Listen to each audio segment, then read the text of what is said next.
Presento. Presento yo y moderas tú.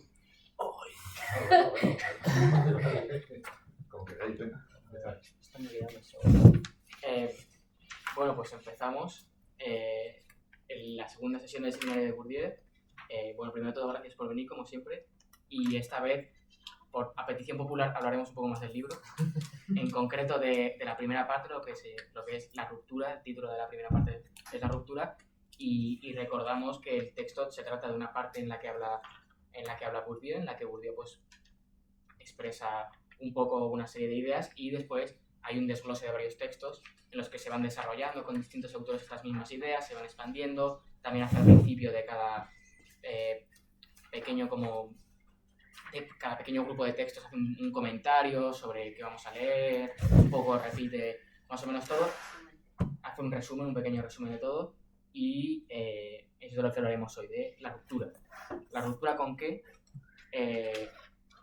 Bourdieu nombra varias cosas que hay que dejar atrás, ciertas visiones que hay que superar, varios tipos de cosas a las que darle una especial atención, ¿no? Esta vigilancia epistemológica que propone, de la que hablamos en el contexto y la introducción al libro. Y pues tenemos un buen grupo aquí para hablar de todo, porque hay bastantes cosas. Hay algunas cosas relacionadas con la filosofía, que a lo mejor discutiremos con Mauren, que cursa filosofía, pero hay cosas relacionadas pues con el lenguaje que se utiliza, con la tradición sociológica, una parte que a mí me ha parecido bastante curiosa, que es rechazar el profetismo, dejar de ser un profeta, que hay un par de textos interesantes, sobre todo uno de Weber, y nada, Weber. Y bueno, pues hablaremos un poco de eso. No sé si alguien quiere introducir un poco más el tema, si alguien quiere empezar, si no, lo que...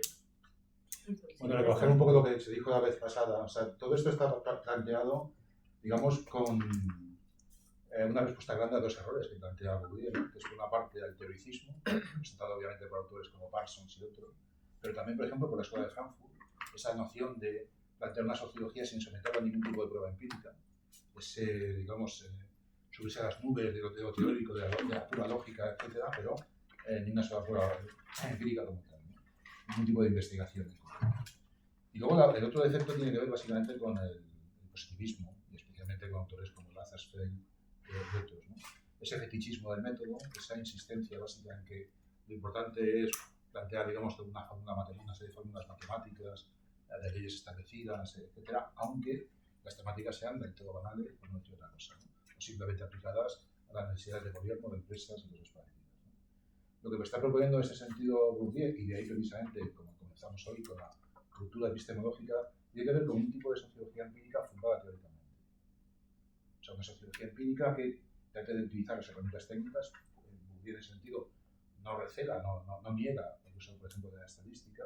De hecho, era profesor de estadística, pero poniendo al servicio de una epistemología diferente, de carácter no positivista.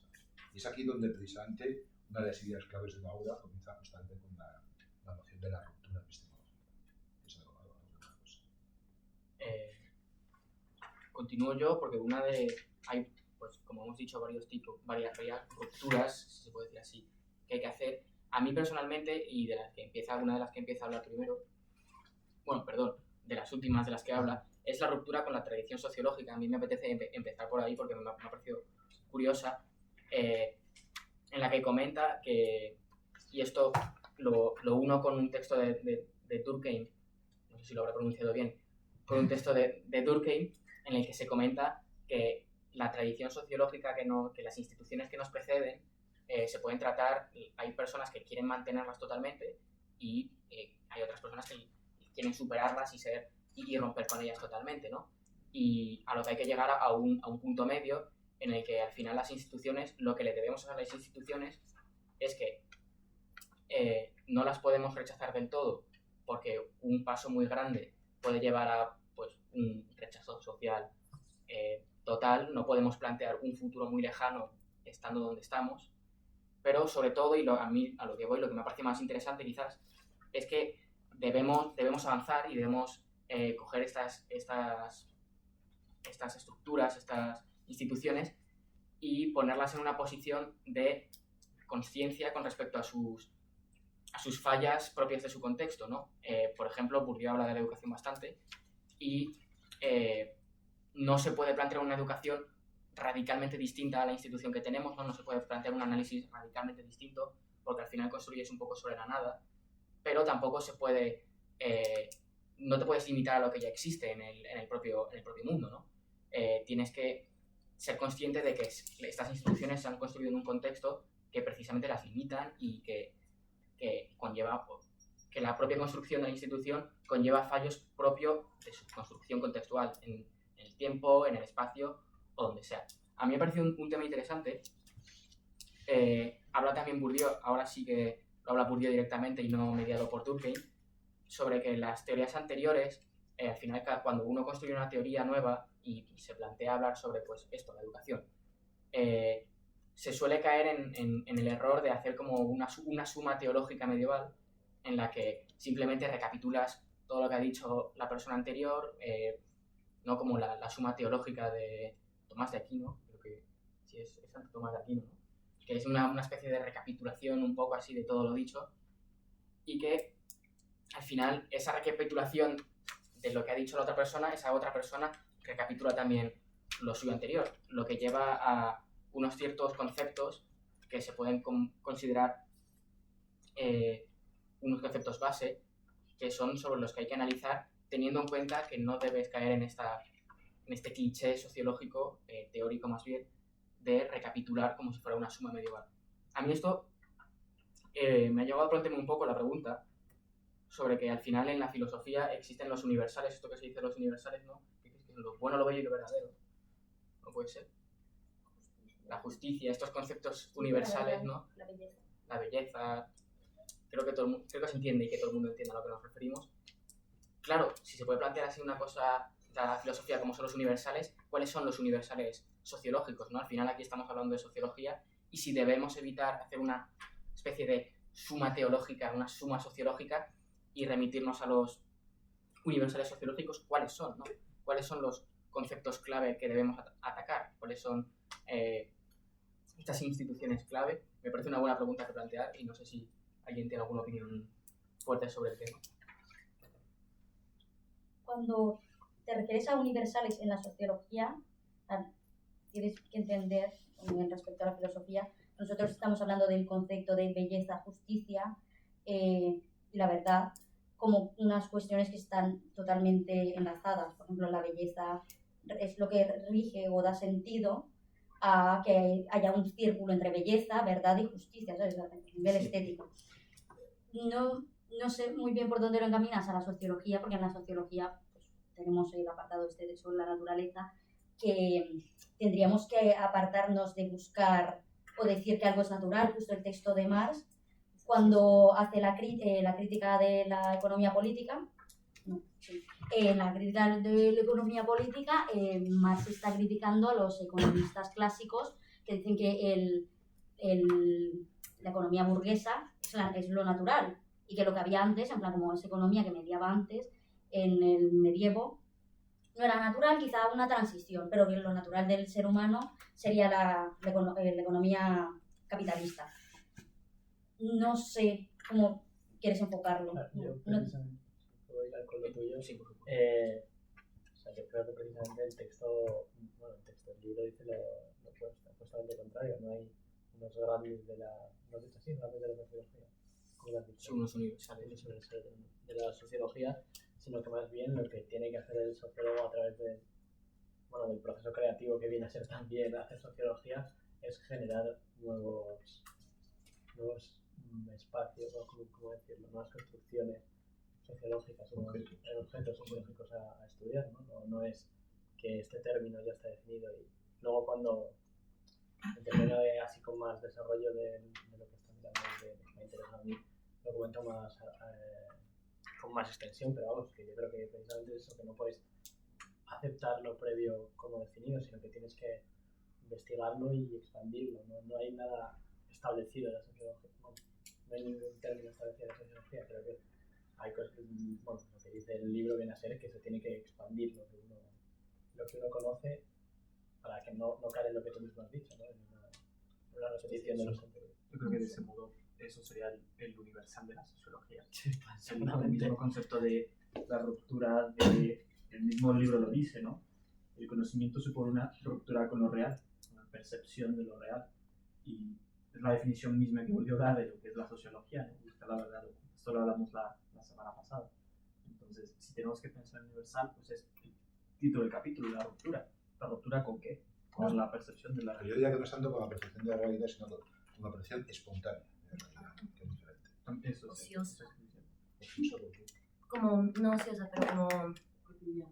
Exactamente, como indulgente, como de quizás hasta arrogante, de creer que, y es lo que critica mucho, que creer que porque puedes ver a la sociedad interactuar, puedes hacer análisis sociológico Sí, y que tu análisis es válido. Sentido común. Y no, exactamente. Sí, La Sí, ruptura con el nombra, sentido común. nombra esto porque nombra la ruptura con la tradición sociológica como algo también grande, pero lo que más nombra, y yo creo que en lo que más se centra el propio capítulo, precisamente es en la ruptura con esta sociología espontánea. Creo que es lo que más acaba nombrando y que lo ha resumido muy bien Lucía, que es una especie de veo en la calle que este hombre ha pegado a este otro y me imagino unas razones que tienen que ver con mi situación y con mi contexto, y es igual de válido que lo que dice Bourdieu, que lo que dice Foucault o que lo que dice cualquier persona que se ha dedicado a estudiar cualquier tipo de... Pero no únicamente, si me permite, Sí. ¿quieres terminar? No, pues, que no solo únicamente dice que no vale el análisis a través de, o sea, haciendo lo que hemos dicho así de introducción, lo que dijimos el otro día, este punto medio entre un análisis totalmente carente de investigación frente a un análisis que es obsesivo con, por ejemplo, las encuestas. También no solo dice, no, he visto estos dos hombres en la calle pegándose, ergo esto significa, esto ocurre por estas razones. También dice que no te puedes limitar a cuando, por ejemplo, haces una encuesta, no te puedes limitar a hacer la investigación a través de simples... a ver, ¿cómo lo enlazo bien con lo que estás diciendo? No es solo que no simplemente veas y de ahí a partir de ahí hagas un análisis, sino que si decides hacer una investigación, tu investigación también tiene que venir rompiendo con los constructos que componen la propia encuesta. las privaciones. Pero vamos a volver a lo que estabas diciendo. O sea, esta idea de la tradición, ¿no? De hecho, lo que plantea Bourdieu en gran medida es que hay que utilizar las mismas armas que hemos utilizado contra este sentido común, contra esta sociología espontánea, lo veremos después, también con respecto a la teoría tradicional. ¿En qué sentido? Primero, digamos, en entender que básicamente toda esta idea de la teoría ha generado un auténtico cuerpo escogido de autoridades, que son las que deben ser traducidas, trasladadas, ¿no? Ese canon que los profesores de la sociológica nos dedicamos, digamos, a traducir constantemente, ¿no? Sí, claro, sí. Yo siempre digo lo mismo, ¿no? Primero la ortodoxia para después ser heterodoxos, ¿no? Pero sí, ese canon es todo un cuerpo, exactamente como tú decías, ¿no? Exactamente como es el mismo al respecto. Esa recopilación sistemática de todo ello, ¿no? Que en realidad no genera ningún tipo de producto, pero que es fundamental para poder ser parte de la academia, para ser un homo académicos en sentido estricto. Ese cuerpo no solamente es un cuerpo de autoridades con fechas de muerte y demás, ¿no? Y gente que está enterrada en sitios especiales que decíamos en principio, sino que también, digamos, lo que tenemos ahí es todo un frente de temáticas serias, lo que tiene que hacer la ciencia social, o sea, temáticas serias que curiosamente luego coinciden mucho con los elementos espontáneos que vienen de la calle, ¿no? Hay que estudiar la migración, hay que estudiar las mujeres, ¿no? Además con ese tipo de terminología y cosas prácticas, ¿no? Y sí. un pequeño paréntesis, porque además es un tema que se trata en otro de estos textos que acopla Bourdieu a su libro, que precisamente estas cosas que se pretende que haga el sociólogo, ¿no? Pues justo no me acuerdo, memoria de pez, pero género, raza, este tipo de cosas, no solo que se analicen, sino que se hagan juicios de valor, ¿no?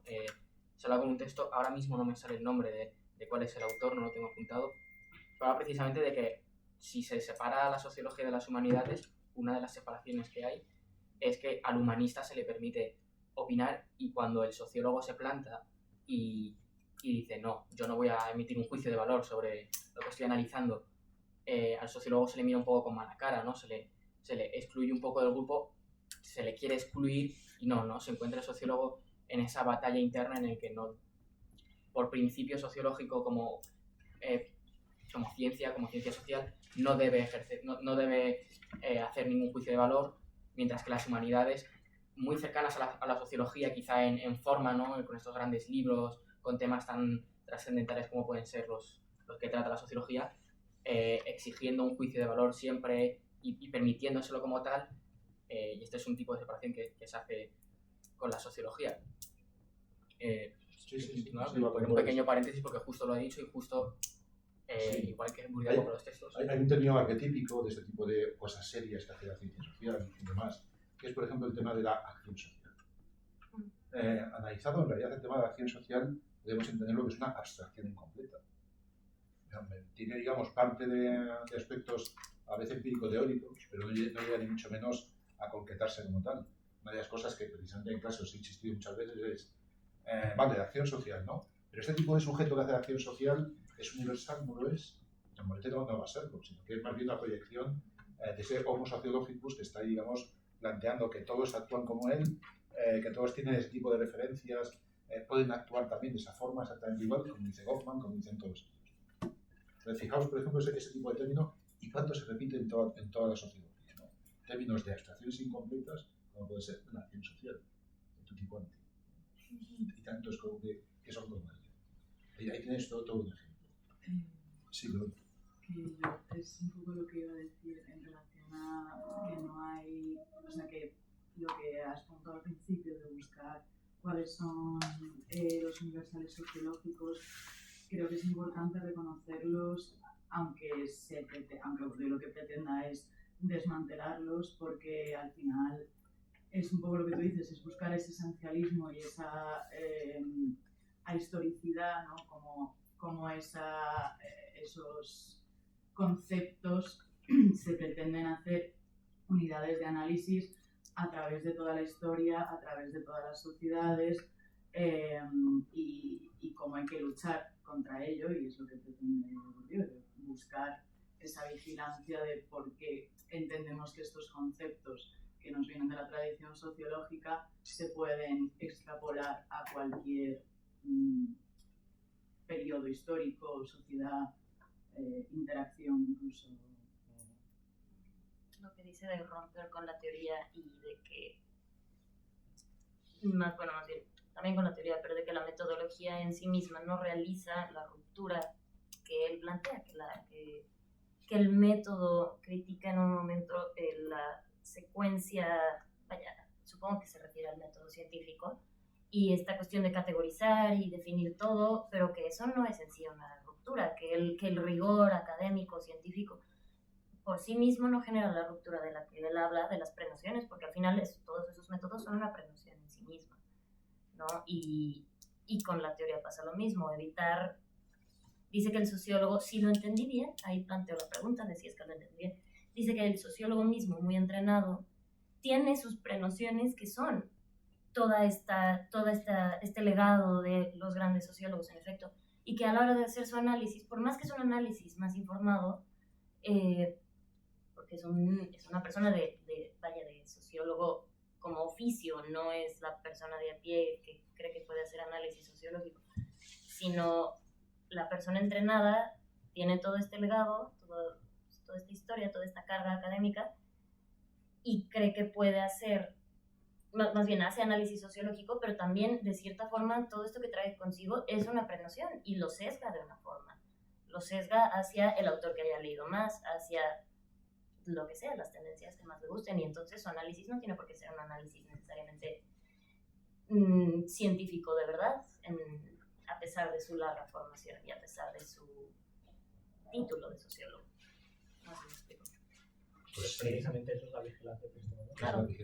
Claro, vigilar y respondiendo un poco a la pregunta que me ha planteado antes Maureen sobre cómo se plantean estos supuestos universales sociológicos, que también has nombrado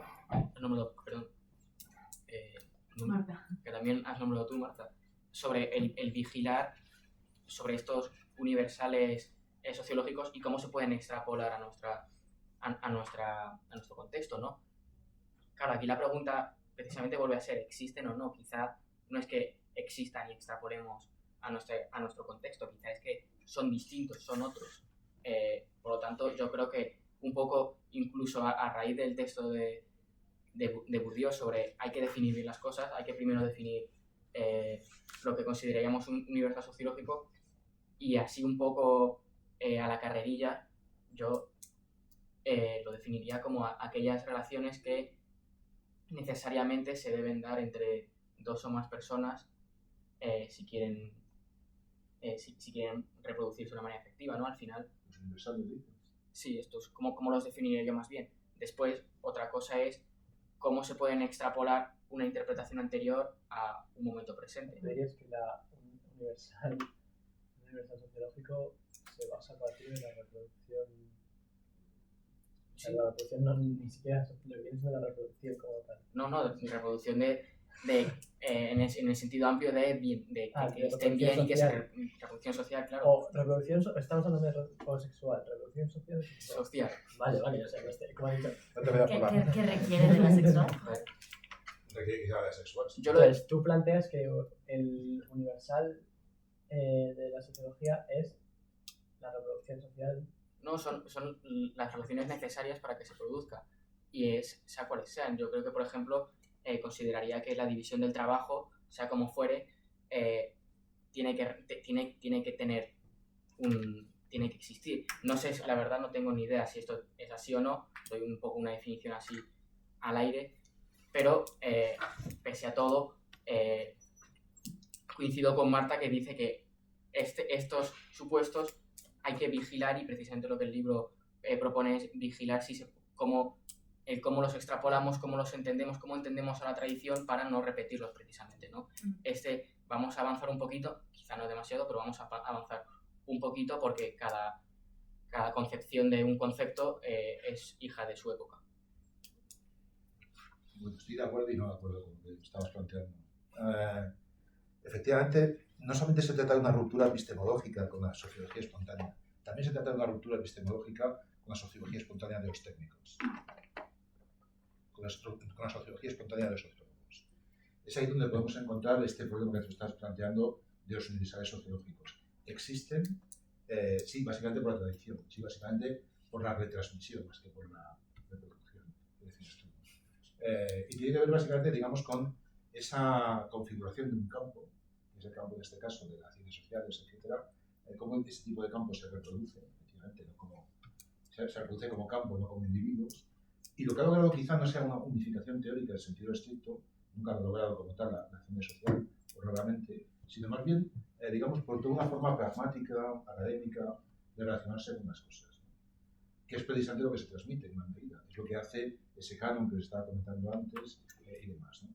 No hace falta, por tanto, una unificación científica, no hace falta, por tanto, una unificación como se ha producido en otro tipo de ciencias, pero sí es necesaria precisamente esa especie de doxa opinática por parte de la propia ciencia, de los científicos, científicas, etcétera, para plantear en el sentido que son lo que hacen de alguna manera, los conceptos que tratan y demás son necesariamente neutrales. No son producto de un campo de conflicto, sino que es acordado ya de por sí.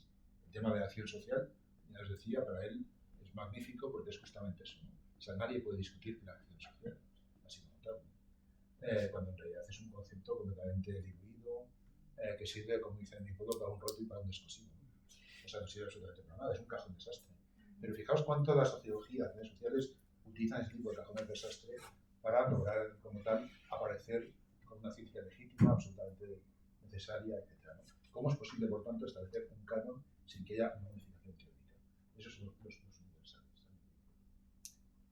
Entonces, el universal es, entiendo bien, se puede decir, es la falta de universales o quizá la elusividad de los términos. También, sí. O sea, si tú utilizas un tipo de términos que precisamente cada generación, cada grupo, etcétera, le llena a su gusto, un significante vacío en términos de conceptual, acción social. ¿Usted para qué le significa la acción social? Cualquier cosa, ¿no? La de beber.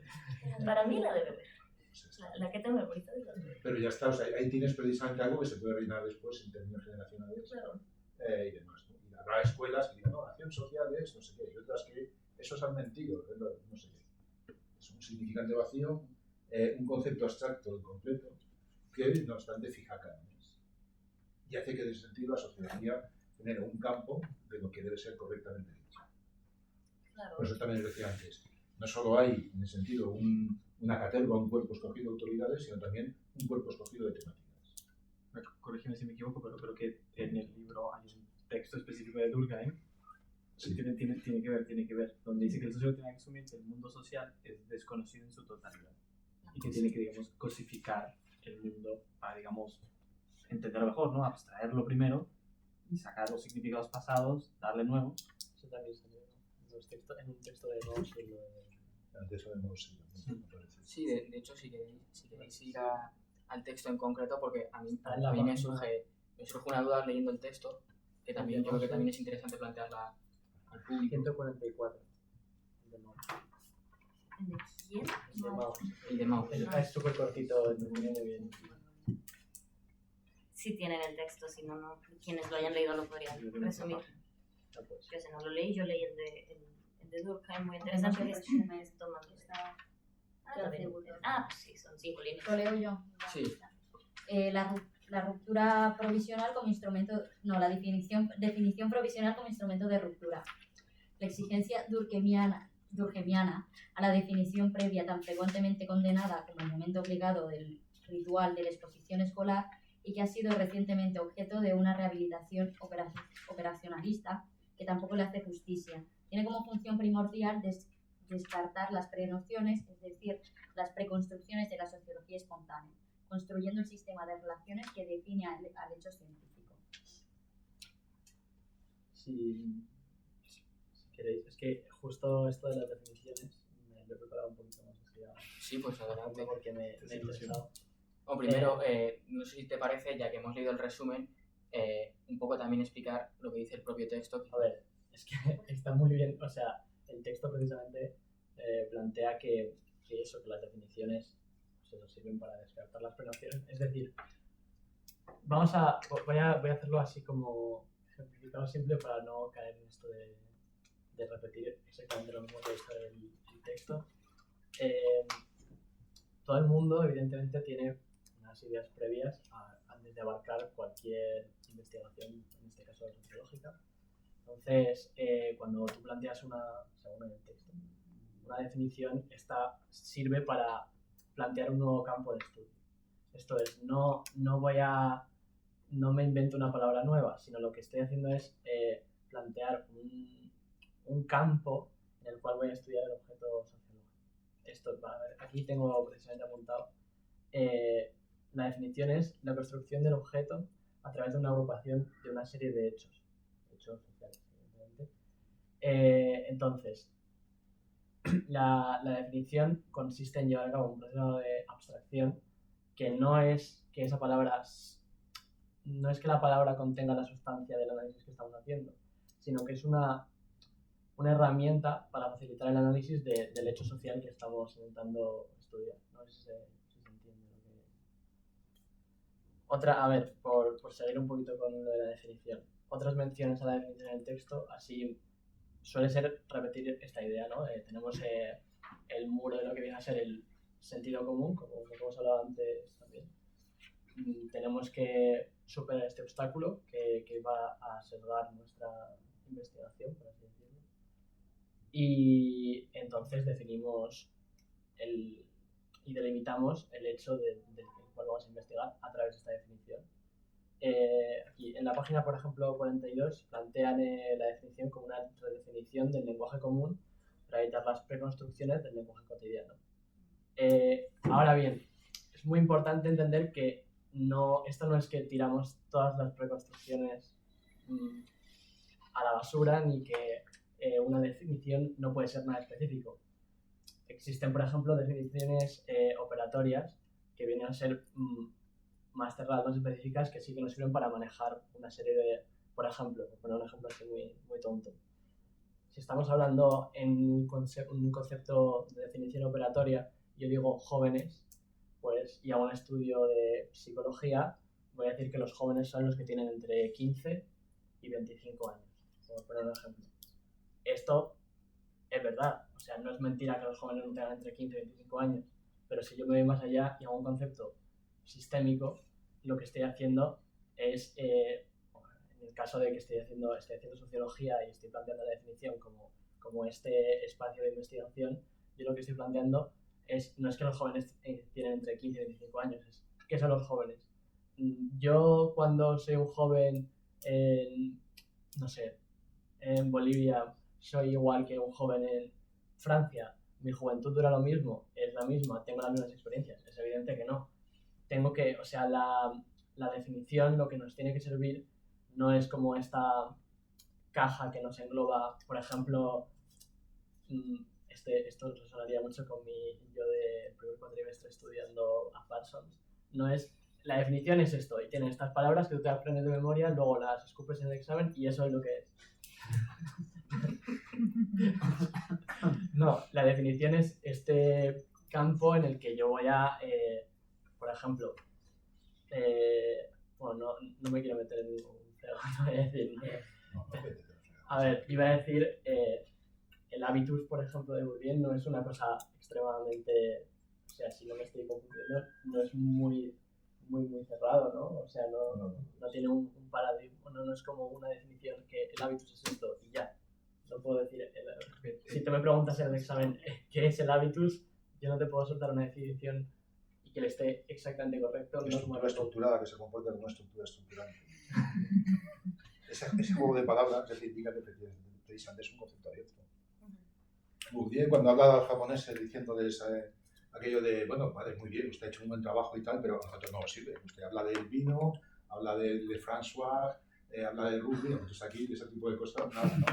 Y dice, no ha entendido usted nada. O sea, por supuesto que tienen que hacer ustedes su propio trabajo.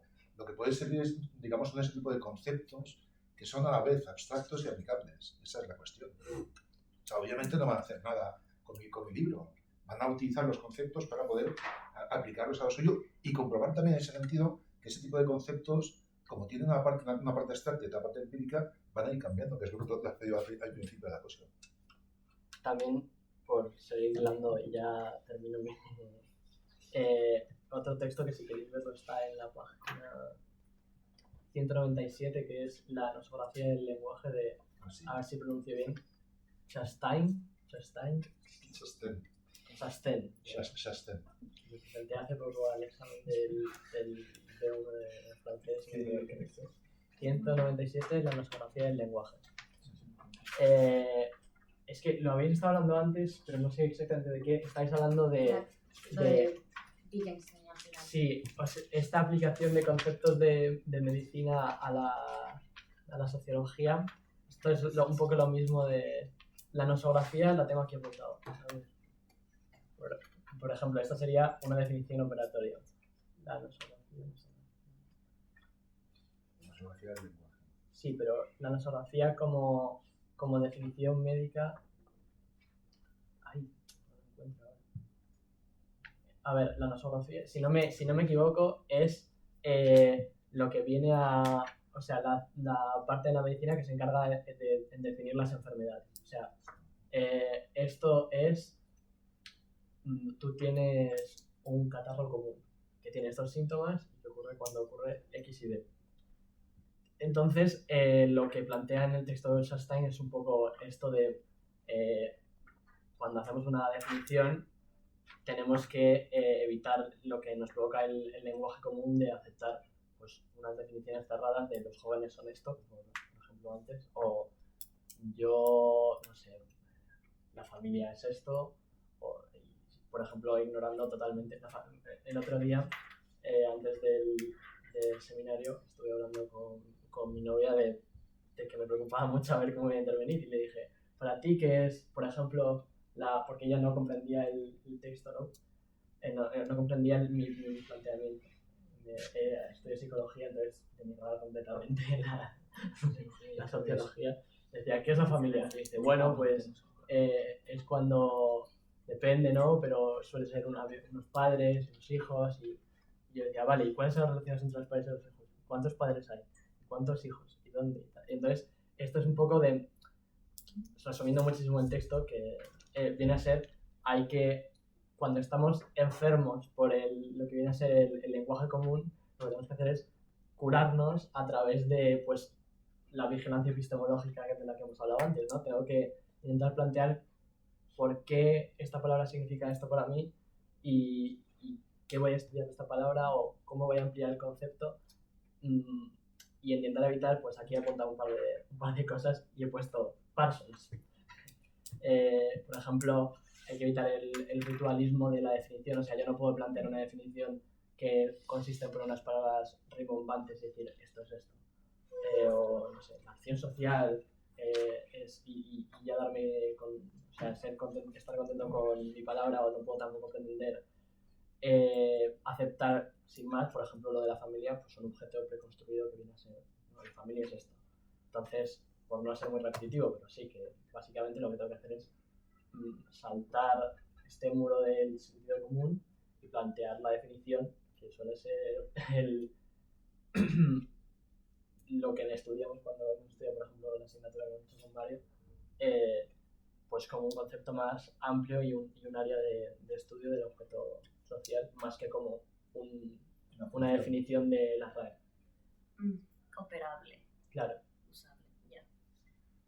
Pero fijaos, por ejemplo, cuando se está en un terreno de definición nuevo, y como ahí lo que asistimos es a un campo de luchas precisamente por la definición.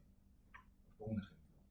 Un colega mío, un filósofo, José Luis Moreno Pestaña, que también, digamos, ha formado bastante en cuestiones de sociología, quería hacer un trabajo sobre un término que apenas aparece en Bourdieu, que es el capital sexual. Apenas aparece, o sea, aparece, digamos, como un elemento estratosférico cuando viene a decir, cuando alguien tiene un capital sexual infinito, entonces borra por entero cualquier tipo de límite que ponga el resto de capitales, ¿no? ¿Por qué te ríes? Está pensando en la reproducción sexual. Vale. No, pues yo qué sé, imagínate a Naomi Campbell o cosas así, ¿no? O sea, da igual que sea idiota, no tenga capital cultural, no tenga dinero, o sea, No, simplemente Naomi Campbell puede pasar por el sitio que le plazca, hacer lo que quiera, capital sexual infinito. Lo que hizo José Luis, digamos, era precisamente, como Bourdieu, plantear este tema del capital sexual, pero que me extiende un poco, en torno precisamente a las llamadas así enfermedades alimentarias, ¿no? Especialmente con dos, sobre todo con bulimia y especialmente anorexia. Entonces estuvo allí con las anoréxicas, 90% mujeres, 90% adolescentes. Cada vez hay más hombres, pero todavía, digamos, un porcentaje mínimo. Mayoría absoluta de clase media alta. Ese tipo de cosas empezaron a decir algo, ¿no? Y entonces una de las cosas que vas allí con la prenoción académica, que consiste en que las enfermedades de carácter alimentario tienen que ver básicamente con la ascripción o la mímesis de la moda, ¿no? Tratan de imitar a la moda y entonces por eso acaban anoréxicas y tal. Cosa de la cual todas las anoréxicas se reían, básicamente, ¿no? O sea, y ya tienes, digamos, una prevención académica destruida. Porque aquellas a las que estás apelando, como precisamente eso, se reían y les parecía inútil, ¿no? Estuvo también asistiendo a las reuniones con los padres, las reuniones con los médicos y tal y como me fue contando las cosas, al final, digamos, sacábamos un poco una conclusión común, ¿no? Que consiste en que precisamente esta idea de la enfermedad de carácter alimentario, al no estar construida, había que construirla. ¿Y quién se dedicó a ello? Los médicos, que naturalizaron por entero lo que era en realidad una enfermedad social para convertirla en una enfermedad nosográfica, literalmente, ¿no? Entonces ahí donde las otras, las enfermas, etcétera, decían lo que hacían, que era básicamente un trabajo sobre su cuerpo, un trabajo brutal sobre su cuerpo como forma de control social de los demás y de sí mismas, por cierto. Precisamente por eso eran adolescentes, pero precisamente por eso eran mujeres de clase media, y lo que estaban básicamente buscando es una forma de control sobre sí, para no ser controladas por los demás y controlar a los demás. Entonces lo que se encontraba era eso, ¿no? Ese tipo de definiciones no valía, lo que vale es una definición médica nosográfica. Y me decía, y es curioso cómo precisamente son los médicos los que naturalizando ese tipo de enfermedad acaban convenciendo a los padres, que acaban también convenciendo a ellas, etcétera, etcétera. La conclusión final era muy curiosa, y es que las propias anoréxicas, que se ve que por supuesto no cometían ese tipo de pecado de lujuria, imitando a las modelos o cosas parecidas, ¿no? Acababan convenciéndose de su enfermedad.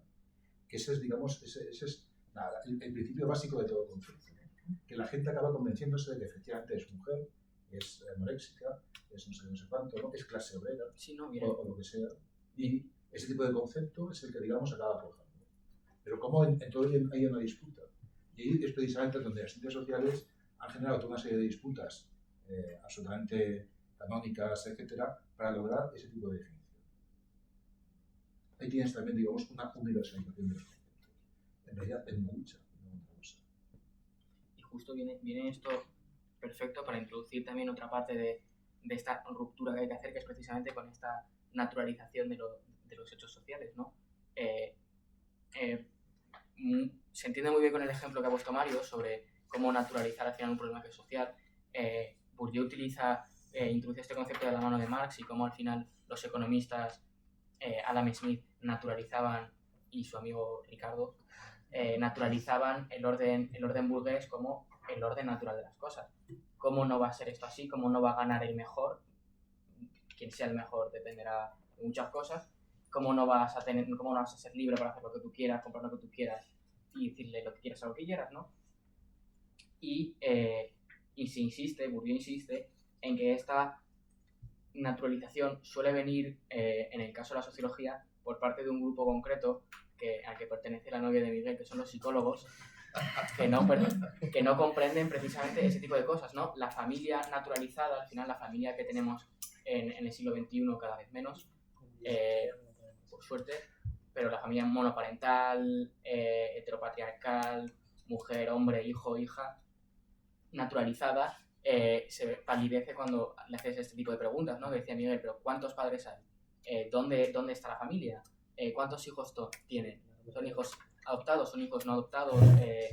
Y todo este tipo de preguntas, ¿no? Que al final hacen que aquello que hemos naturalizado y que pensamos que es simplemente un hecho biológico, ¿no? Como es la familia, sea algo social. Se ve mucho más claro, yo creo, con la anorexia y naturalizar ciertos trastornos que al final son un problema social. A lo que va Bourdieu con todo esto es a la famosa frase de Durkheim de lo social se explica por lo social, y recurrir a lo natural, a esto funciona así porque es lo natural en última instancia. Yo creo que personalmente, y esto ya es opinión personal, yo creo que le pone esa coletilla en última instancia, porque no decir lo social por lo social y punto queda muy fuerte y quizá levantaría mucha más controversia de la que ya nos dijo Mario, que levantó el propio libro. Pero aunque sea en última instancia, prima la explicación de lo social por lo social. No sé qué se opina aquí. Yo creo que es algo que, como estudiantes de sociología, todos tenemos muy claro, y es una cosa que nos encanta decir. Creo que es algo que, por ejemplo, en el ámbito de la psicología en concreto, aún está muy, muy debatido. Y a ver, por no decir mucho del libro, pero sí de la empatía, me interesaría mucho saber, o sea, igual que nosotros estamos convencidos de esto que te acabas de decir, y ellos también están convencidos de que lo que pasa se explica por lo natural. Claro, el Estado... Analizar mucho quién realmente es que tiene la razón. Claro, que primo. Esto Sí, tiene una razón única. Justo.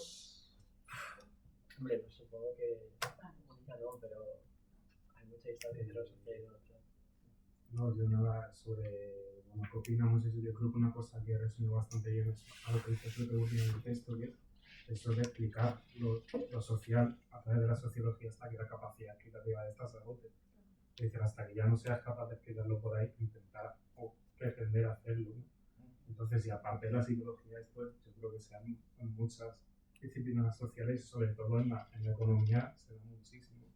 Y poner el mismo de ejemplo a Pareto y a Mises, que incluso tienen una pretensión sociológica muchas veces, y hablan de ello, ¿no? Hablan de si la tendencia a crear asociaciones en la sociedad, que si la necesidad de manifestar sentimientos, y luego que si la libido dominante como razón de comportamiento de las personas, con términos que se pretenden a sí mismo como, pues eso, ¿no? Un poquito también de esa sociología espontánea, y que no tienen realmente una base detrás, pero bueno, se dan ahí y queda muy guay decirlo, la verdad. Entrar un poquito también en toda esa parte de pretenderse como Dios, como profeta, ¿no? Porque dice esto y queda muy bien y está explicándolo todo, y en sí mismos se encierran muy bien, ¿no? Pero hombre, yo creo que No, por lo menos mi opinión o mi perspectiva como persona que estudia sociología es un poquito esa, la verdad. Bueno, siempre queda muy bien en cualquier ámbito decir que esto es así, regla universal y es lo natural. Incluso en la sociología, justo cuando lo has estado hablando, he bajado a leer mis apuntes y es que incluso Bourdieu pone el ejemplo del propio Merton que cuando escribe, cuando ve que su explicación sociológica se detiene, que no puede llegar a más, dice, bueno, serán tus motivaciones personales las que dicten que hagas según o qué cosas. Claro, ante esto cabe precisamente el preguntarse ya, pero estas motivaciones al final están determinadas sistémicamente y entra esto de lleno en Bourdieu y en esta mezcla un poco de no hay que teorizar al máximo y no hay que hacer una especie de teoría máxima en la que puedas cerrar los ojos y ves al común de los mortales desde arriba, pero también hay que centrarse en las estadísticas, o sea, tampoco hay que bañarse en las motivaciones personales y en el particularismo en exceso. Si queréis entramos, porque lo has comentado. Marta. Gracias. Ay, perdón, no lo No, había bueno, visto, perdón. también era un poco a raíz de lo que ha dicho Fernando, de esta pretensión profética de la sociología, y me llamó mucho la atención la cita de Nietzsche, de que al final se busca, para mitigar la ansiedad o la incertidumbre o el miedo, llegar a una verdad por muy poco rigurosa. Es que no me ha apuntado la cita, pero el descubrir algo que está encubierto sin pensar en qué estás descubriendo realmente, simplemente porque has desvelado una verdad que estaba ahí y te has mitigado una serie de miedos, de incertidumbres que tenías, y eso creo que tiene mucho en relación a simplificar o pretender. Sí, para esta situación de profeta es mucho más fácil cerrar al final el discurso relacionándolo con lo natural y queda perfecto. Entonces, cerrar, si queréis nos metemos en el tema del profetismo.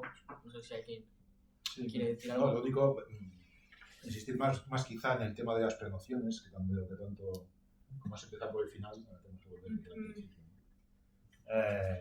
Porque todo lo que se está hablando aquí, básicamente sobre la ruptura epistemológica, que se ha tomado de autores como Bachelard, etc., tiene que ver sobre todo con esa sociología espontánea que decíamos, ¿no? Esas prenociones que había utilizado precisamente Durkheim como ideas prefabricadas que la sociedad tiene sobre sí misma. Y que en cualquier caso tienen, en el caso de la sociología, digamos, añaden dos problemas fundamentales, ¿no? Primero, como dice de manera muy gráfica y muy irónica, esto, Carol, estas cosas, dice, las 3/4 partes de las investigaciones no hacen más que convertir en problemas sociológicos los problemas sociales. Eso lo dice también de la Entonces, los problemas sociológicos, que es la migración, la mujer, la vejez, ¿no? La infancia, entonces, eso ya directamente es un problema social. No está construido, sino que es básicamente una prenoción de carácter. Entonces, ahí está claro que son evidencias que aparecen, digamos, como tales, indiscutibles, que no pueden ser como tal cuestionadas, porque todo el mundo está de acuerdo con ellas, ¿no? Lugares comunes, evidencias, etcétera, socialmente necesarias para la vida cotidiana, pero que son precisamente las que tienen que ser rotas, las que tienen que ser cuestionadas, las que hay que, digamos, plantear, no plantearlas, digamos, como la realidad misma, sino más bien cuestionarlas desde el principio y construir otro tipo de objetos que no tengan como referencia justamente ese tipo de prenociones. Esta es la idea que vendrá después, ¿no? Estamos en la parte negativa, estamos rompiendo, luego vendrá a construir, luego vendrá la parte positiva, que es construir el objeto, pero ya hay que plantearse en el sentido que el objeto va a ser básicamente una negación necesaria de este tipo de prenociones, ¿no? O sea, no convertir este tipo de problemas sociales, entre comillas, en los problemas de la sociología. Cosa que, por cierto, sin comentarios, ¿no? En este tipo de instituciones, ya os dije que yo trabajé en el CIS Campeador, y allí, vamos, era sistemático hacer de ese tipo de prenociones el objeto fundamental de la vida social, ¿no? ¿En qué vota la gente? ¿A quién vota la gente? La gente ya es directa, tiene conciencia ecológica. ¿Es usted ecologista? ¿O es usted cosas así, ¿no? O sea, que es... Y luego, además, también hay que insistir en esto, en que este trabajo de ruptura es un trabajo constante, permanente. Que es, a veces también, digamos, otro giro de tuerca de lo que es la sociología, ¿no? Frente a los Parsons, etcétera, que decías tú, ¿no? Antes, o sea, ese tipo de definiciones que cierran, que son espacios categoriales cerrados, lo que plantea justamente la ciencia social es todo lo contrario. O sea, este ejercicio de vigilancia, este ejercicio de ruptura de las prevenciones no acaba nunca. ¿Por qué? Porque nosotros también creamos prevenciones, o sea, la propia academia. Entonces, la ruptura no es solamente con las prevenciones del sentido común, son también con las prevenciones de nuestro sentido común. Sí. A mí me recuerda a otro texto de Bourdieu que acabamos de ver, que es El punto de vista escolástico, que precisamente habla desde dónde se observa la realidad y a qué decidimos atender por observar la realidad desde ese espacio distanciado de ella, desde ese espacio de privilegio. Eso es lo que viene a decir precisamente Dani. Ese espacio de privilegio es el espacio de lo que también de manera muy irónica Bourdieu habla del beneficio del portavoz. Es básicamente el beneficio del portavoz, o sea, ese espacio epistémico privilegiado que te permite efectivamente vivir por encima del resto, ¿no? Plantear una generalidad, aunque sea una banalidad como tal dicha, pero que ya no, de alguna manera, ha roto el sentido común, generando un nuevo sentido común, que es el sentido común académico. Así que eso quedaría de las prenociones, ¿no? Para acabar con esta primera parte. O sea, duda radical, duda sistemática y permanente con respecto a todo ese tipo de prenociones que se nos dan como dadas. Claro, ahí también viene a decir Bourdieu, el problema que tiene la ciencia social justamente es la diferencia del resto de ciencias prácticamente tiene que estar lidiando de manera constante con este tipo de prenociones, porque todo el mundo tiene una opinión, una doxa, con respecto a las cuestiones políticas, de la inmigración, de la familia, de la mujer, etc. Todo el mundo tiene que decir.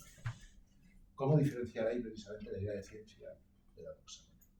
Y de ahí viene también esta noción que dice, ¿no? Claro, lo que hay que trabajar es ese campo de debate que en realidad convierta la doxa en ortodoxia, justo para poder ser heterodoxos, ¿no? Para poder romper. Pero ahí lo dejo. Perdón, Sí, sí. una última. No, por supuesto.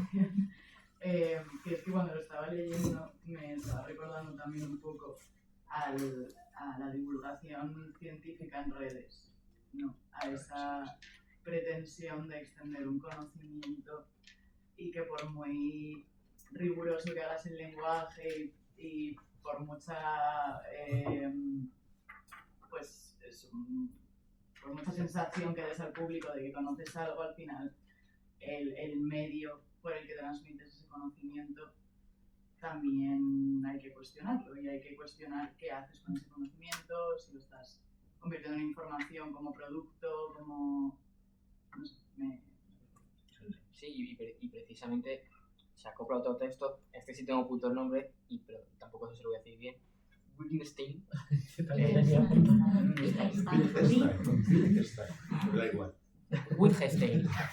Creo que lo pronunciáis como si fuera inglés, es que esa austriaco alemán. Acordaos siempre, esto yo siempre lo digo con relación a Weber, acordaos de que la W se pronuncia como B en alemán y de manera diferente en inglés, como el inglés el inglés tiene tantísima presencia, Sí. tendemos a pronunciarlo W pues como si todos fuesen ingleses, pero no. Wittgenstein, ¿no? Wittgenstein. Yo tampoco sé alemán, vaya, pero más o menos. Pero el W como una B, cuando son alemanes, austriacos, ¿no? La Stein es Stein. Sí, ¿no? Pero no Weber. No, Weber no. Esta es una de mis batallas en teoría sociológica clásica. Es como si yo me veía Domínguez o algo así. Pero sí, la verdad es un conflicto que tengo conmigo mismo si pronunciar como se debe o pronunciar como me sale, como quiera. A lo español, bueno, Weber tampoco es Weber, es algo así como viva o algo así. Me ha dicho alguna alemana alguna vez. Max Weber. Sí, a lo español.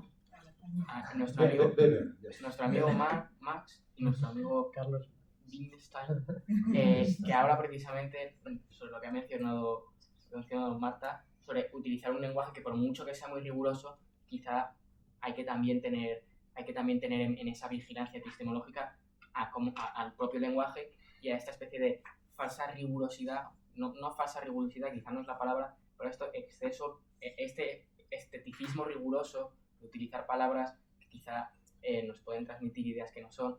En el texto ponen el ejemplo, que no he llegado a entender muy bien, si tengo que ser sincero, sobre un dolor de muelas inconsciente, ¿no? Al final, utilizar la palabra inconsciente queda de una manera muy rigurosa, ¿no? Y al final, pues decir inconsciente siempre queda muy rimbombante y te permite subirte a la palestra y decirlo. Pero quizá deberíamos también vigilar qué tipo de palabras utilizamos y definirlas de unas maneras más claras que no lleven a debate, ¿no? Que se puedan leer y que se lean y no causen confusión. También esto tiene que ver con el texto que hemos comentado antes, creo que era de Mauss, Sí. que también habla él mismo precisamente de estos dobles significados de las palabras, ¿no? De este significado múltiple que nunca sabes por dónde te va a salir y si le contestas una cosa, la definición de repente cambia.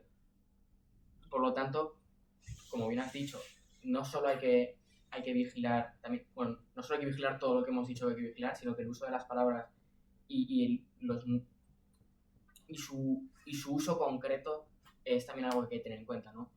En el texto, y con esto termino, hace referencia a que inconsciente, en el caso del dolor de muelas, es mejor utilizar que no se sabe, que queda mucho menos bonito y mucho más sobrio, pero que quizás sería más adecuado. Lo dice. Ya. Bueno, yo del texto de Wittgenstein, el tema del inconsciente, creo, por lo que yo he entendido, sobre todo por la confusión que puede tener utilizar ese tipo de palabras, pero también está en la lectura, en el punto 2, que es la ilusión de la transparencia, el principio de la no conciencia. Y creo que se remite a eso, porque al decir inconsciente, la tradición es Freud, Lacan, psicoanálisis, arquetipos. Pero en este caso el inconsciente, creo que se refiere a una cuestión del sustantivo y la sustancia, el sustantivo, el que se está utilizando, y la cosa de la que se está hablando, a qué nos estamos remitiendo realmente. Y el uso de sustantivos puede generar una ilusión de que existe esa sustancia, en plan, el dolor de muelas inconsciente. ¿Existe el dolor de muelas inconsciente o un dolor de muelas que no tienes idea porque la carie no ha llegado a desarrollarse totalmente? Luego también está una cuestión como de tradición gramática, que es que como se descubre una entidad X como si fuese una cosa real escondida dentro de de la sustancia de la que se está hablando. En este caso, el dolor inconsciente. Pero bueno, si ya luego en el texto 15 se meten con Wittgenstein, diciendo que el juego del lenguaje y las palabras no, que en la filosofía, ¿cómo empezaba? Wittgenstein trata a los filósofos como enfermos e inventa un nuevo método que los va a curar de sus dolencias. ¿Cómo va a curar de sus dolencias a los filósofos? Calmándolos. ¿Cómo disipará su inquietud? ¿Resolviendo sus problemas? No, disolviéndolos. Ejemplos. Ejemplos. Ahora, antes de continuar, quería... Sí, no, era a colación de la crítica, que no me he leído la obra de Bourdieu, hay que decirlo. Pero si no recuerdo mal, la aportación de Wittgenstein al asunto es su Tractatus Lógico-Filosófico, ¿no? Efectivamente. Pero que luego eso fue utilizado en la escuela de neopositivismo, positivismo lógico, en la escuela austriaca, si no me equivoco. Bueno, sí, sobre todo, digamos, la filosofía analítica. Claro. De autores como Rorty. Que sí que apelaba mucho a la diferencia de proposiciones o falsas, lo que el deber de la filosofía en la ciencia social positivista debía ser la eliminación de eso, pues lo que venimos diciendo. Pero nada, yo simplemente ampliar esa crítica, que no sé qué es lo que opina Bourdieu, que justamente acabo de comentar, de que esto no nos sirve tanto, ¿no? Porque si no recuerdo mal, Wittgenstein alababa una suerte de isomorfismo de entre la realidad, no sé si involucraba la mente como intermedio y la palabra.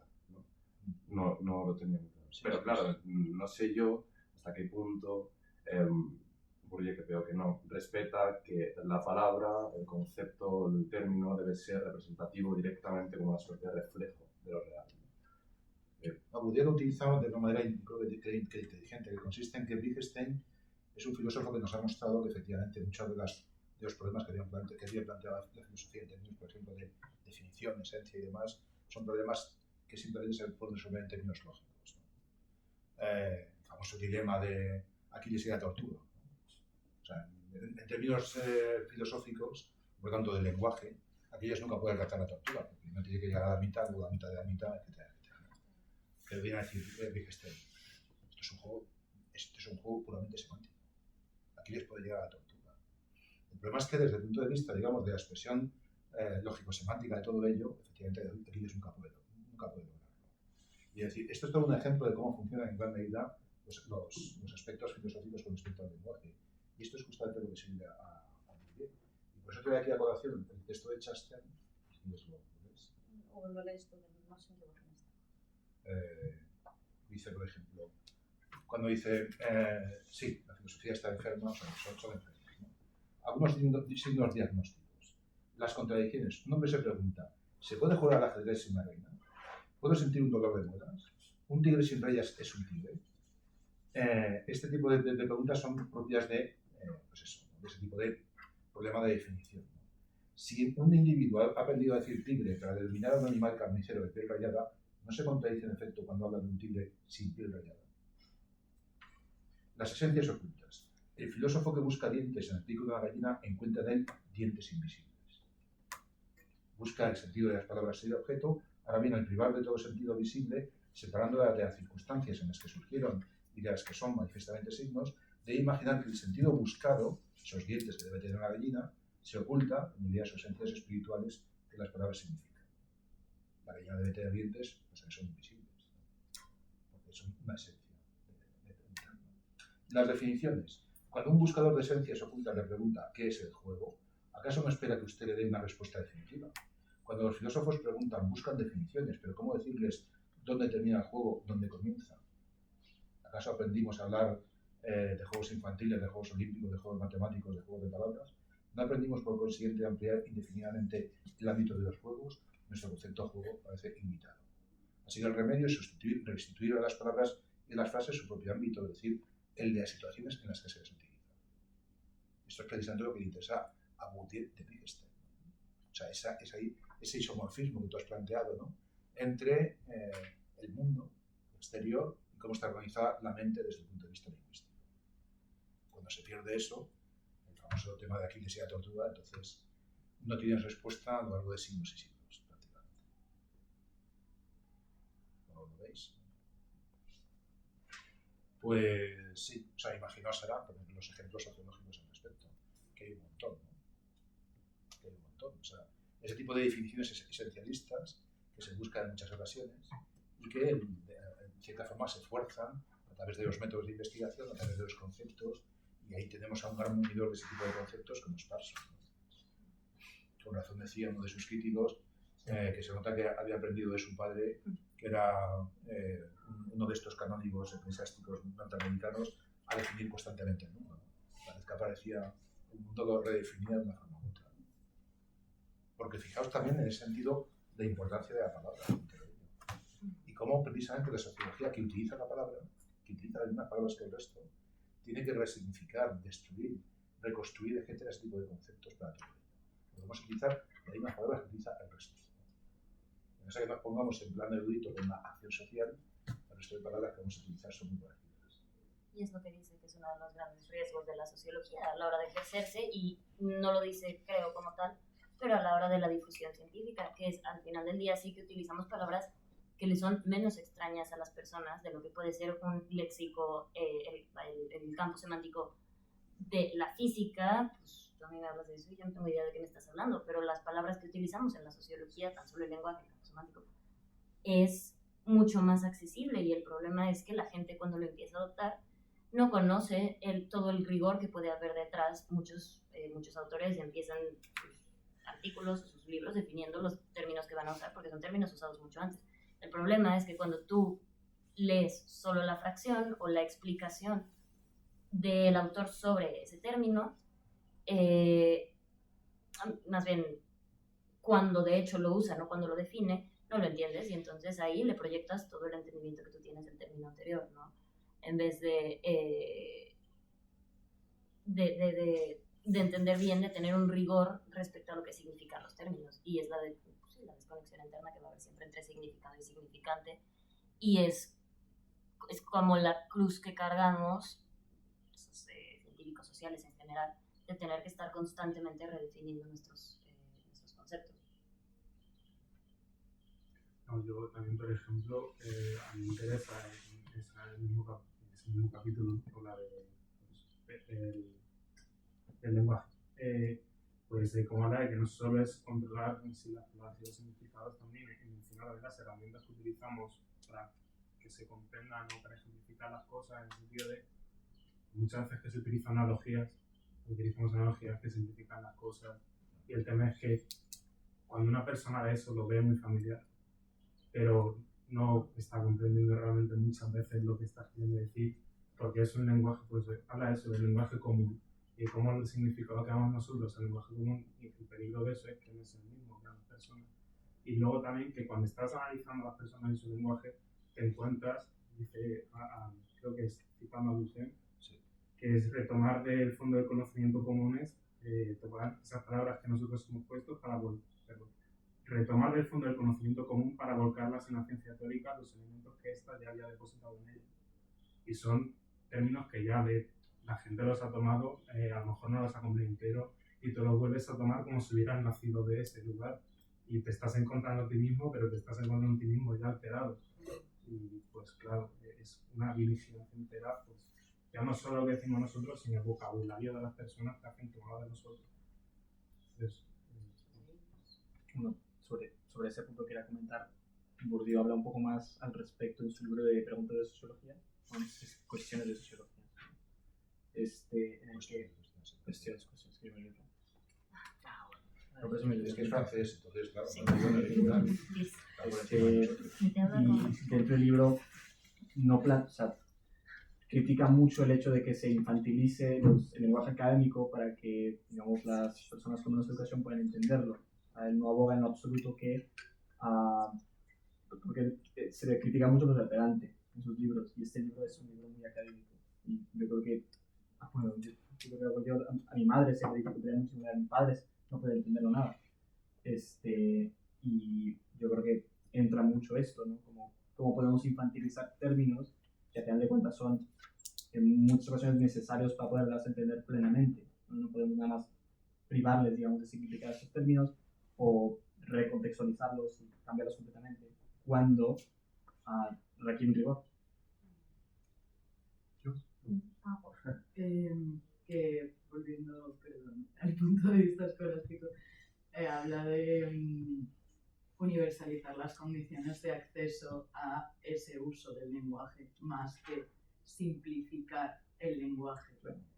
O sea, que creo que es lo que estás diciendo, que al final no es una infantilización de la gente que no puede entender ese lenguaje porque no tiene acceso a una academia, es simplemente aceptar que no se tiene acceso a una academia porque hay jerarquías, hay privilegios, hay que facilitar ese acceso.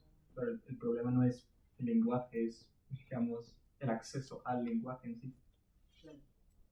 Sí, es la historia de un término, ¿no?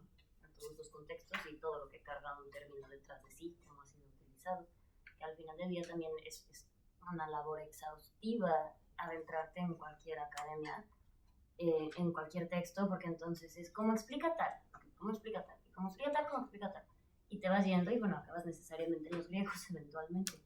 Pero sí, no es una cosa de una vez, no es una cosa de agarrar el libro y lo leo, o tengo una pregunta y quiero saber qué dice Durkheim sobre X o Y, pues la busco y la encuentro, pero no sé todo lo demás que dice, y justo las analogías que se pueden hacer para explicarlo no lo van a explicar a profundidad, y justo creo que de ahí nace en gran parte la sociología espontánea, de leer estas cosas y creer que entiendes los conceptos, y entonces creer que porque ya entendí una vez a Durkheim puedo realizar sociología, y pues no necesariamente necesitas un rigor, necesitas un método, tampoco puedes conocer muy bien el método, pero tampoco te puedes dejar llevar por él y creer que por conocer el método ya estás haciendo la sociología. Pero ahí planteo la pregunta, ¿cuándo sí se hace la sociología rigurosa? ¿Es posible?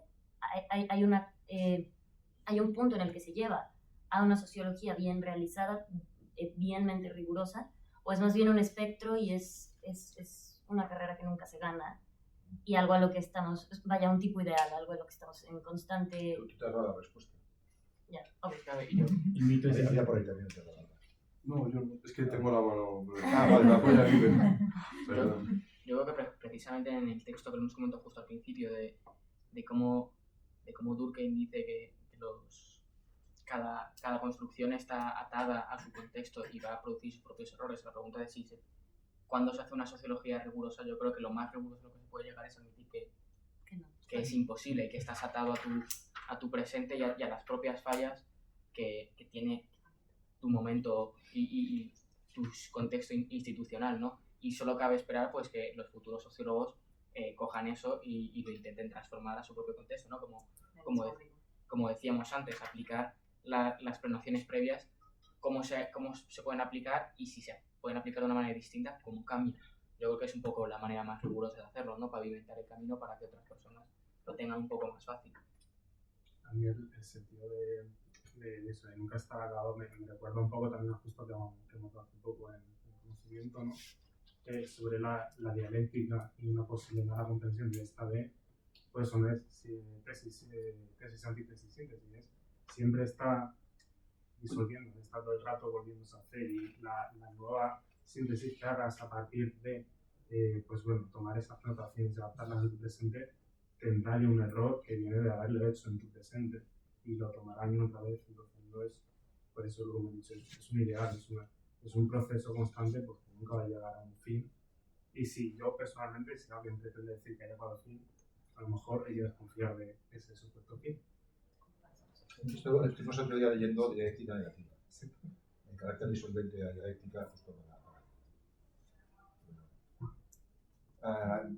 no sé, yo sí que tenía una cuestión, pero puntual sí. No, yo iba a decir una cosa súper breve y poco relevante, pero me hacía ilusión decir que, según lo que has dicho, o sea, estoy de acuerdo con lo que has dicho, pero que siguiendo con precisamente lo que dice el texto y lo que ha dicho Fernando, que sí es verdad que no puedes llegar a esta perfección o neutralidad absoluta a la hora de hacer sociología, pero puede ser Parsons o ser Bourdieu.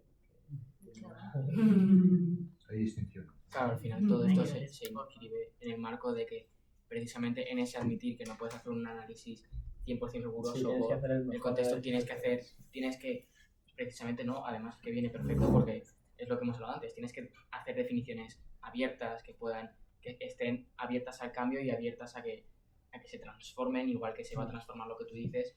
Yo creo que precisamente él puede ser Parsons, puede ser alguien que dice, sí, en 1000 años me leerán y seguro que se sienten súper identificados con este esquema de 3 líneas y con una definición cerrada. O puede ser Bourdieu, que más o menos, pues, lo que hemos estado comentando en todo este seminario, ¿no?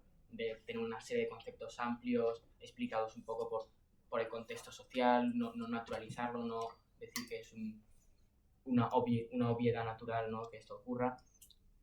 No sé, también decías que tenías un par de cuestiones puntuales. Sí, bueno, sí. Como se hablaba antes precisamente del lenguaje a partir de Wittgenstein y demás, hay otro elemento que también reconoce Bourdieu como importante, digamos, en toda esta configuración del sentido, y es el uso metafórico, el uso de las metáforas y de los tropos en general. Me ha venido a la mente, leyendo un libro de esta cosa que uno le da también por leer, teoría de la evolución, Stephen Jay Gould, estas cosas, ¿no? Decía que una de las cosas que más me sorprendió, precisamente en uno de los grandes autores de la teoría actual de la evolución, consiste que cuando estuvo en Grecia, vio un día una carretilla y entonces traduciendo el griego y tal, vio que ponía metáfora. Entonces preguntó a la gente si era de una compañía que se llamaba Metáfora y dijeron, no, metáfora, esto es la carretilla. O sea, en griego, metáfora es carretilla. Y dijo, toma, ¿no? O sea, esto es la metáfora. O sea, lo que traslada el sentido. Claro, es facilitar el transporte. Es facilitar el transporte de un sitio a otro. Entonces, fijaos en ese sentido cuando el lenguaje es metafórico lo que hace. Y cómo el problema consiste en que muchas de las explicaciones que se dan son básicamente explicaciones metafóricas. El problema ahí consiste, a mi juicio, en que ese tipo de explicaciones metafóricas lo que hacen es cristalizar un tipo de mala explicación, un tipo de pseudoexplicación. Lo que ha hecho ha sido más bien trasladar un tipo de explicación a otro sitio, pero no lograr una auténtica explicación. Esto es en parte también lo que plantea en ese sentido muy bien, ¿no? O sea, cuidado con todo este tipo de metáforas que son muy fáciles de asumir, que están, digamos, en el acervo común de las pronunciaciones, etcétera, porque no solamente es el lenguaje, no solamente son las palabras, es también el uso de los tropos, es también, digamos, esa manera en que se combinan para generar, efectivamente, imágenes atrayentes, atractivas, a partir de las cuales, imaginaos cuántos podemos encontrar de metáforas, ¿no?, de carretillas mentales en nuestras ciencias sociales. Hay un puñado en todos los sentidos. Habéis comenzado a hablar antes de la familia está llena de metáforas al respecto. Sí, no, esto de... Los organicistas, ¿no? Como una... Sí, quiero es pensar la gran metáfora. como algo que inicia como una metáfora y termina, bueno, configurando la sociología y variedad de ciencias y toda la cuestión, si me equivoco, del estructural funcionalismo y primero se ve a la sociedad y se le hace paralela a un organismo natural y luego es que esa se vuelve la teoría, ya deja de ser metáfora el que somos un organismo, sino que se vuelve teoría. La metáfora se cristaliza y aparece ya como estudio. El otro tema que también se ha comentado antes es precisamente esta idea de, digamos, plantear una idea de universalidad precisamente sobre la ciencia social, algo en lo que el propio Bourdieu trabajó toda su vida y que a veces también se dedicará a hablar sobre cosas aparentemente triviales, de división y cosas parecidas, ¿no? Vengo de una conferencia sobre Gramsci y he de deciros que la conferencia sobre Gramsci ha dicho exactamente lo mismo que planteaba Bourdieu, ¿no? Que consiste, es para que hemos dicho nosotros. Que hemos dicho nosotros, que exactamente lo hemos dicho nosotros, ¿no? Que consiste, digamos, en que frente al Gramsci habla básicamente de la idea de hegemonía, en fin, no sé si sabéis algo de Gramsci, pero va por ahí, ¿no? Entonces viene a decir, a ver, la idea básica de que la hegemonía sea realmente efectiva por parte de la clase obrera, etcétera, no consiste en rebajar la autocomprensión a elementos básicos. Eso es lo que hace el catolicismo. No, o sea, literalmente. Literalmente el catolicismo lo que hace es rebajar cualquier tipo de pretensión, de cosmovisión, etcétera, a un nivel comprensivo absolutamente elemental y básico para que todo el mundo lo entienda. Pero claro, todo el mundo lo que entiende son, en ese sentido, banalidades, ¿no? Lo que se trata es precisamente de elevar el nivel de autocomprensión de la gente, no de bajarlo. Y es también lo que está planteando Bourdieu con respecto a todo esto, ¿no? La sociología de deporte de combate, ¿por qué? Justamente porque esto, lo que quiere dotar a la gente es de herramientas de autocomprensión, desde el punto de vista simbólico, para saber dónde está, no rebajar la pretensión en el sentido de la ciencia, hacerla fácil, hacerla digerible, para que todo el mundo la entienda, no. O sea, mejor lo decía también un poeta como Neruda. No se trata de, digamos, de promover a ese tipo de poetas que o bien escriben solamente para él y para su novia, porque no hay quien no se entienda, o aquellos que hablan a los burros, porque entonces todo lo que hacen es defender a todo el mundo a la abolición del burro, sino elevar el nivel de la gente. Plantear el sentido, preguntas y respuestas incómodas, que como tales puedan a la gente dotarles de herramientas simbólicas de autocomprensión. Esta es la idea. Pues, si alguien tiene algo más que decir, porque... Yo sé. Pues adelante, hombre, no. No, pero no quiero. No, lo digo porque ya más o menos quedan 10 minutos o algo así. Entonces, bueno, pues un poco para concluir. Yo tenía una medio conclusión preparada, un poco con una serie de ideas de todo esto, ¿no? Que al final, todo esto, el oficio de sociólogo, yo creo que el seminario al final remite a lo que planteamos, creo que lo planteaste tú, Jaime, en la primera sesión sobre qué le explico a mi padre que es un sociólogo, ¿no? ¿Cuál es el oficio de sociólogo? Pero elevando la tensión. Claro, sí. Elevando la tensión, ahora yo creo que nos queda un poco más claro que, como ha comentado Mario, la sociología al final lo que hace es armar a las personas con estas herramientas para que puedan entender el mundo que los rodea, pero que no tenemos que caer en esta especie de tropos, creo que sí, de tropos, que son el facilitar las cosas como hace el catolicismo, o que no debemos caer en este dotar de herramientas en ciertas trampas, ¿no? Que es lo que nos propone en este capítulo, en ciertas trampas que pueden impedir que hagamos un buen trabajo, un buen oficio de sociólogo. Entonces, yo creo que cuando ahora nos pregunten nuestros padres, hijo, ¿qué estudias en la sociología? No podremos decir quizá qué estudiamos, porque todavía no hemos llegado al capítulo del libro, pero sí podremos decirle cuando nos ponga el ejemplo de, ¿pero tú estudias la inmigración? Podremos responderle no. No debemos armar el acto social como si fuera una cosa, como cualquier cosa de la vida es un acto social. La mesa es el acto social, ¿no? No, papá. no debemos caer en esta trampa, no debemos caer en la trampa de psicologizar y naturalizar todos los comportamientos, más bien naturalizar, ¿no? Todos los comportamientos, no estudio aquello que tú dices que es estudio aquello precisamente que tú dices que es natural y que ocurre naturalmente. ¿Por qué ocurre? ¿Cuál es la situación social que lo ha permitido? Podemos decir a nuestros padres, quizá esto les apasiona un poco menos, que cuando escribamos tendremos un poco de cuidado al definir las cosas y que usaremos términos que quizá no queden tan espectaculares como para ponernos en una clase a hablar con las manos abiertas y con los focos encendidos, pero que quizá podremos pretender que no haya ambigüedades propias de los enfermos, de los filósofos.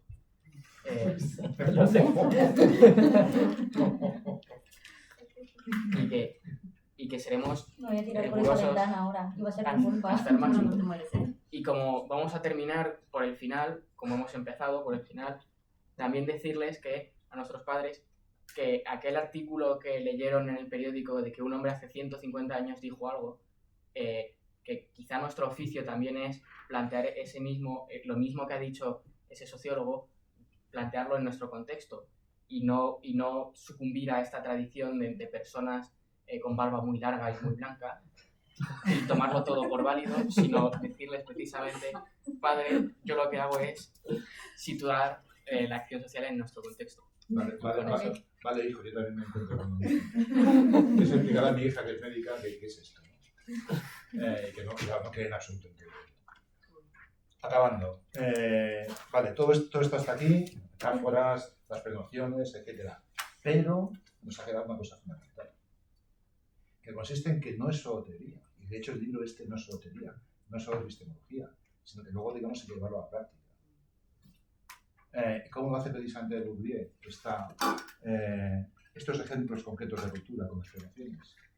Pues lo podemos ver en otro tipo de sus obras, algunas de las cuales lo visteis en clase. ¿Os acordáis cómo rompía precisamente con el tema de la historia y el talento natural? Con el hábitos. Ya, pero ¿qué escuela de la ruptura? O sea, el sentido común, la prevención, consiste en que el éxito escolar se debe básicamente a las capacidades innatas de los individuos, a ese don desigualmente repartido, esta idea del mérito, que al fin de cuentas es absolutamente individual, etc. ¿Cómo se rompe? ¿De dónde viene ese tipo de capacidades? Se pregunta Bourdieu, que la escuela recompensa. Lo que descubre es que lo que se premia no es un don natural, sino una familiaridad con el lenguaje, entre las cosas. Una familiaridad con la cultura dominante, de manera que no es algo que se adquiere y que de hecho la propia academia, por así decirlo, desmiente o no valida, sino que lo que realmente vale es una herencia cultural. Esa es la ruptura en ese sentido. O sea, la escuela no es un mecanismo de justicia social que recompensa a los que tienen un don de inteligencia. La escuela es un sistema de enclasamiento brutal, quizá uno de los más brutales que existe como tal. Y para eso, justamente, el talento lo único que hace como tal es disfrazar este mecanismo de clasificación y de enclasamiento brutal, haciendo una ideología de todo ello. Segundo, cuando viste la distinción, ¿qué significaba el gusto? Clase. Pues lo mismo. Claro. O sea, la prevención es para gusto los colores, ¿no? Que se dice en mi pueblo. O sea, para gusto los colores, que significa que el gusto es algo personal, algo que uno cultiva, etcétera, etcétera. Es normal que a la gente le guste Mozart, porque Mozart es tan delicioso cuando se demuestra y tal, ¿no? No, esa es la prevención. La ruptura es mostrar estadísticamente que hay preferencias culturales en términos de clase. Que a fin de cuentas lo más parecido al sentido del gusto es el sentido de la clase, es la clasificación en sentido estricto, o sea que el gusto, kantianamente hablando, es un marcador social. Y es precisamente lo que identifica un tipo de clases frente a otras. No simplemente una clase que se elige a sí misma, sino con una distinción con respecto a otras. Un cambio. Y una cosa que ya nos comenté, que era precisamente el tema de las reglas del arte. ¿La habéis leído alguno? Las reglas del arte. Precisamente lo que analiza es algo que también siempre ha sido exclusivo de la clase dominante, que es el genio creador. La obra de arte es producto de la imaginación solitaria de un creador atormentado por sí mismo, etcétera, etcétera. Es intrínseco, el artista creador por eso trasciende su época. Esta es la renovación. Lo que hace Bourdieu precisamente es entender que toda obra de arte está inscrita en un campo de luchas, precisamente para que un tipo de artista se imponga sobre otros, para que un tipo de estilo sea el que se imponga sobre otro, etc. Mozart es un puñetero artesano en su época, y él mismo lo reconoce. Por fin decía, me han puesto con el maestro pastelero, cuando estaba trabajando para el arzobispo de Canterbury, no, en fin. O sea, sí, es un artesano. Pero después hemos construido sobre Mozart la figura de un genio. O sea, esa prenoción en ese sentido, de ahí de nuevo la ruptura que plantea Bourdieu, ¿no? La obra artística no es un milagro, no es el producto de la creación de un genio, es una toma de posición en un campo de fuerzas y por tanto un tipo de establecimiento de una legitimidad artística. Ahí es la ruptura. He tenido los ejemplos justo de lo que precisamente Bourdieu plantea, ¿no? No es por tanto un libro planteado, establecido como una suerte de epistemología, un libro de texto y tal, no, debe tener después una práctica empírica. Por eso nunca se agota. Luego le dije a tu padre, ¿no? Es un campo pagano. Inagotable, hay Es empleo por todos inagotable. lados. Sí, sígueme pagando que todavía no he llegado a ningún tipo de cosa. Pues con esto, chicos, muchas gracias. Muchas gracias. Para el siguiente miércoles, el siguiente en 2 semanas, la parte 2, creo que es la construcción del objeto. La construcción del directamente. objeto. Hasta ahora hemos sido negativos, como la dialéctica, a partir de ahora seremos constructivos. ¿Cómo se construye un objeto? Estáis invitados a venir y muchas gracias. Los respectivos tres. Que se tiene que... Tenemos que ir a fuera de aquí. Que tenemos que Tengo ir a un fuera libro de que... aquí.